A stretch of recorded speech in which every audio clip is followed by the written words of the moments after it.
what if I'm in a place where I'm starting from scratch or maybe even less than scratch, like less than zero? Maybe I'm in debt or I don't have any money. And I mean, I don't know even how to get started. Like, do I need to just say, like, what do I do here? Right? You're 22 and you really don't have any money to get started. How did you get started in this? It really was knowing all the options, right? So knowing how I can finance a deal, knowing what the right deal for myself to look like, to go buy looked like. So step one would really be educate yourself on what you think is the best asset or the best path for you to go buy, the best path for you to go follow.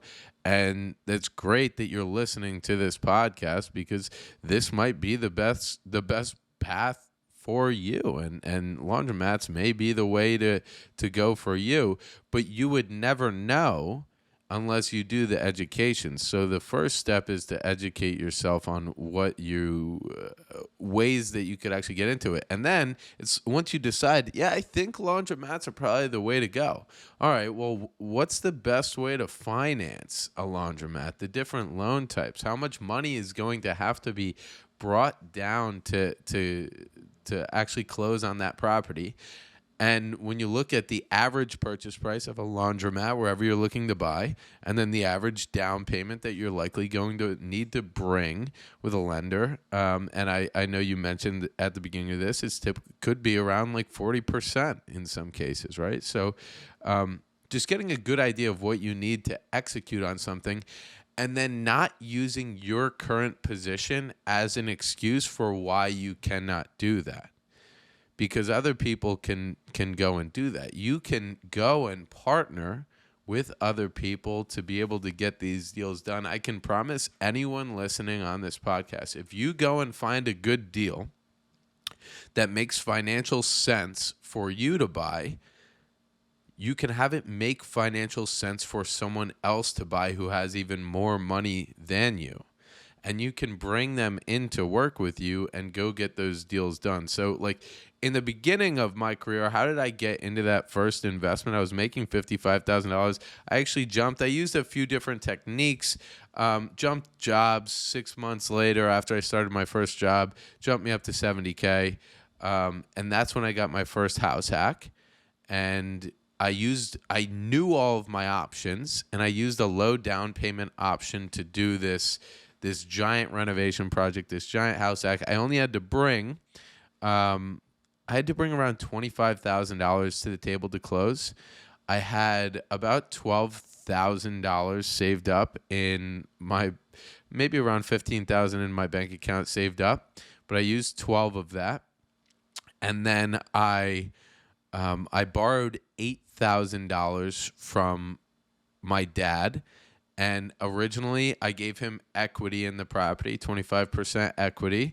But then I actually ended up buying him out of that equity down the line for 6 months later, paid him $12,000 on his $8,000. So he made a 50% return.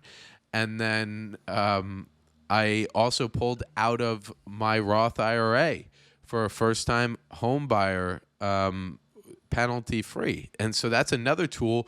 I educated myself on the best way to finance this, knowing that I could pull out of my Roth IRA account penalty-free and tax-free on that money to be able to go buy my first property. So it's all about educating yourself and knowing what your options are, and then being resourceful, right? So I went to my dad and I offered him equity. I wasn't saying, Dad, I need money. Can you just do this? No, I offered him value. I offered him equity in the property, and then I ended up buying him out of that equity. So even on my first deal, I was technically partnering with people to get those deals done.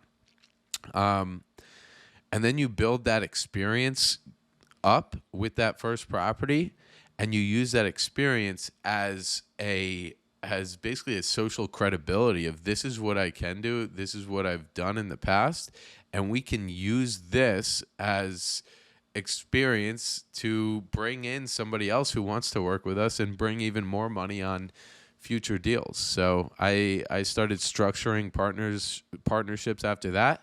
as I was finding great deals to go and buy, I structured partnerships, had people bring money to the table to get those done.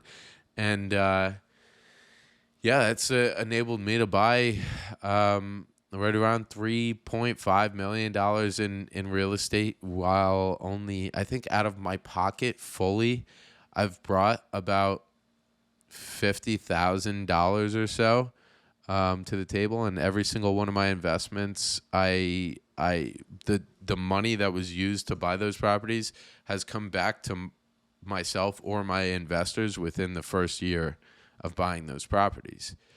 So educating yourself, getting experience, using that experience as social credibility, and then going out and finding the partners that want to work with you on good deals. You got to find a good deal to be able to bring the money to you. But it's a mindset of, I know I can buy anything if I find the right partner that wants to buy that thing.